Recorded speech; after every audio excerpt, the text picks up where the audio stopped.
Obviously, at this point in time, it wouldn't be inappropriate for the police department to take on the purview of the role of the medical examiner, who has the duty of notifying next of kin in a matter like this.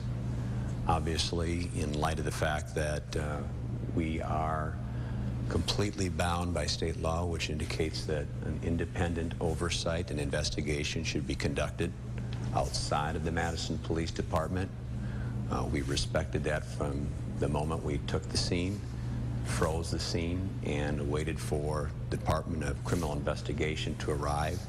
The Department of Criminal Investigation is the point of investigation. This is completely their oversight. We will only supplement their needs as they request it, and certainly we will not have any sense of an instrumental role in this. In light of so much things that have happened, not just across this country, but in our own community, it's understandable that the reaction at the scene amidst some of our citizens is extremely volatile, emotional, and upsetting, and we understand that. That's absolutely appropriate under the circumstances. We would urge, obviously, that everybody exercise restraint and some calm, and let us allow the Department of Criminal Investigation to conduct their affairs, and we will all await then that what their investigative fact findings should reflect. Witnesses have been contacted. They will be subsequently interviewed by DCI, and I suspect that DCI will also do canvassing of neighbors and others who may have seen part or parts of the incident. And that's pretty much the sum total of what I can provide you now, given the fact that it is in the hands of DCI, and I do not want to usurp their authority. As far as what happened with your officers, can you say anything about any weapons used by the subject or anything like that?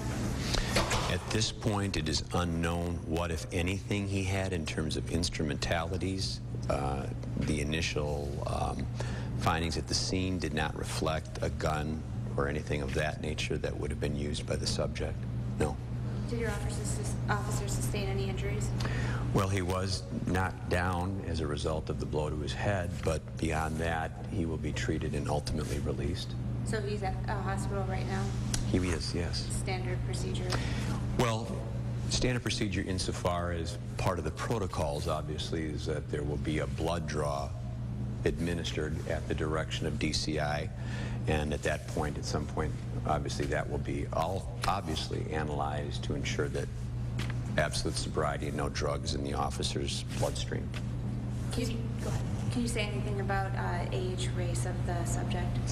It appears he's a young African-American male of 19 years of age. How many times was he shot?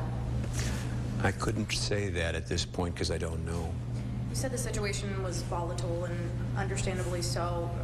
As the chief and overseeing, obviously looking out for your officer, are you worried about the response interfering with the investigation in any way?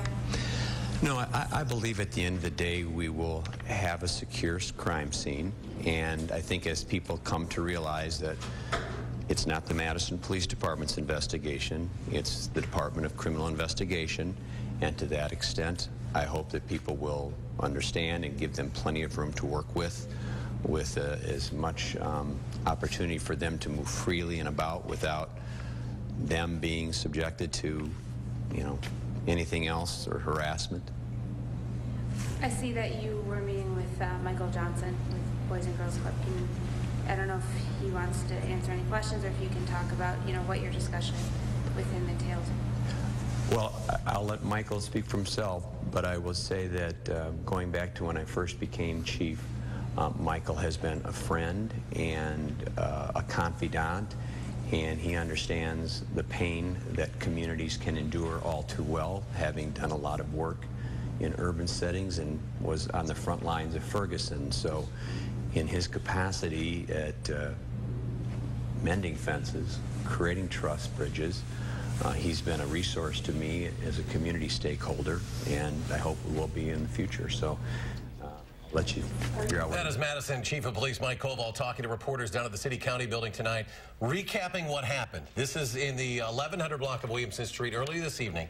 As Mike Koval recounted the story, a gentleman, 19 years of old, African-American male, jumping in and out of traffic, according to the chief, then went into a residence there. Officers responded to the scene. They also said that this gentleman had been involved in a battery.